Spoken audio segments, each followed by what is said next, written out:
শ্রীধাংশু আপনাকে যাই, এরপরে আপনাদের সবার আলোচনা করার সুবিধা হবে। শ্রীধাংশু, অনেকের মধ্যেই একটি প্রশ্ন যে এবার সংখ্যালঘু সম্প্রদায় যারা, বিশেষ করে হিন্দু সম্প্রদায়, তারা কাকে ভোট দিয়েছেন এইবার? থ্যাংক ইউ টাইম টিভি এবং all the panelist including Nakib Saheb. গিয়াসকে কনগ্রেচুলেশন, মন্ত্রী হলে আগাম কনগ্রেচুলেশন দিয়ে রাখলাম। Thank you. তো এখন না, দ্যাটস ওকে। আজকের এই যে প্যানেলটার মধ্যে আমার কাছে তাহের, আমার মনে হয় যে এখানে জামাত আছে, বিএনপি আছে, আওয়ামী লীগেরও একজন থাকলে ভালো হইতো। আমি আওয়ামী লীগের ঘরনার লোক, I can't talk in favour of. আপনি গণনা আছে, এই কারণে আপনার রাখা হয়েছে আর কি, যে তো খালি সংখ্যালঘু না, মানে গণনা আছে।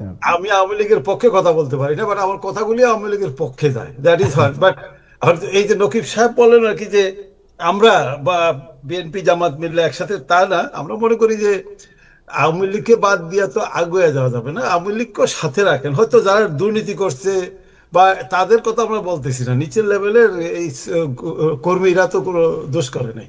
জাস্ট এইটা বলার পরে আমি আগে একটু, আমি শুধু হিন্দুদের কথা বলবো না, আমি একটু সামগ্রিকভাবেই কথা বলবো।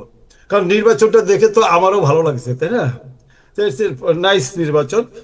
প্রথমে একটা সংখ্যালঘুর কথা বলি। এই একটা নির্বাচন 1979 সনের পরে এই প্রথম একটা নির্বাচন যেখানে নির্বাচনের আগে এবং পরে হিন্দুরা অত্যাচারিত হয় নাই। This is good. This is a major point.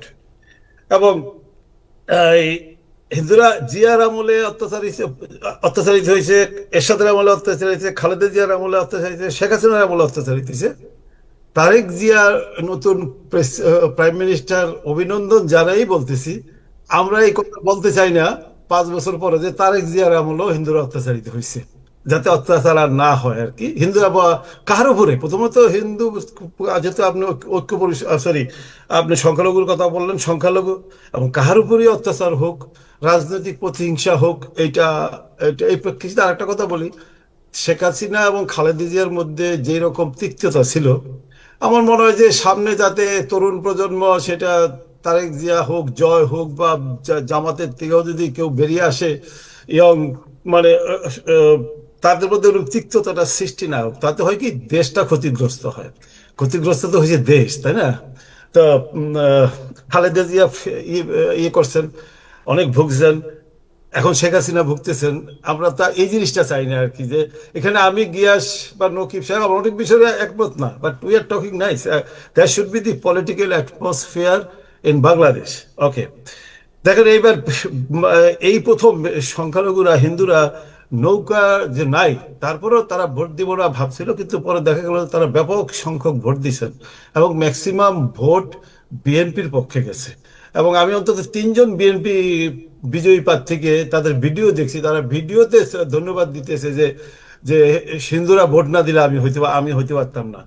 অর্থাৎ এইটাতে আমরাও খুশি। আমাদেরকে যে এতদিন সেল মারা হয়েছে যে আমরা নৌকার কি ভোট, আমরাও এর থেকে বেরিয়ে আসতে চাই, যে না, এটা আওয়ামী লীগের সাথে দীর্ঘ 54 বছর থেকে বাংলাদেশের হিন্দুদের কোনো অর্জন নেই, আমাদের একটি দাবি মাইনা নেওয়া হয়নি। হ্যাঁ, তো কাজে পারে, হ্যাঁ, হয়তো একটু ভালো ফিল করছিলাম আমরা যে এটা ইয়ের কথা বলে, এই মানে গণসংখ্যা, অর্থাৎ ওকে হিন্দুদের কথা বলে মাঝে সাথে একবার ঢাকেশ্বরী মন্দিরে গিয়া। বাট দ্যাট ডাজন্ট, ওভারঅল পিকচারটা তো ভালো না। যেমন আমি তো শেখ হাসিনার সাথে বহুবার দেখা করছি, আমাদের একটি দাবি তিনি মানেন নাই, তাই না? কাজে লাস্টে সেপ্টেম্বরে যখন আসছে, লাস্টবার আমেরিকা আসছেন, এবার আমি ওয়াশিংটনে গিয়ে ওনার সাথে দেখা করছি। বাট এনিওয়ে, এটা গেল। বিএনপি কে ভোট দিছে মানে যে হিন্দুরা জামাতকে ভোট দেয় না তা কিন্তু নয়। আপনি যশোরের দেখেন, 6টা সিটের মধ্যে 5টাই জামাত জিতছে। এবং যশোরে লাল, এই যে বিষয়টা, তার মানে এইবার হিন্দু ভোট নৌকা নৌকা না থাকার পরে এক বাক্সে পড়ে নাই, ম্যাক্সিমামটা বিএনপি পাইছে। তার মধ্যে জামাত জামাত পাইছে কিছু। আরো একটা ঘটনা ঘটছে যেটা আপনারা তো খেয়াল করেন নাই। গয়েশ্বর রায় এই প্রথম কিন্তু এমপি হয়েছে।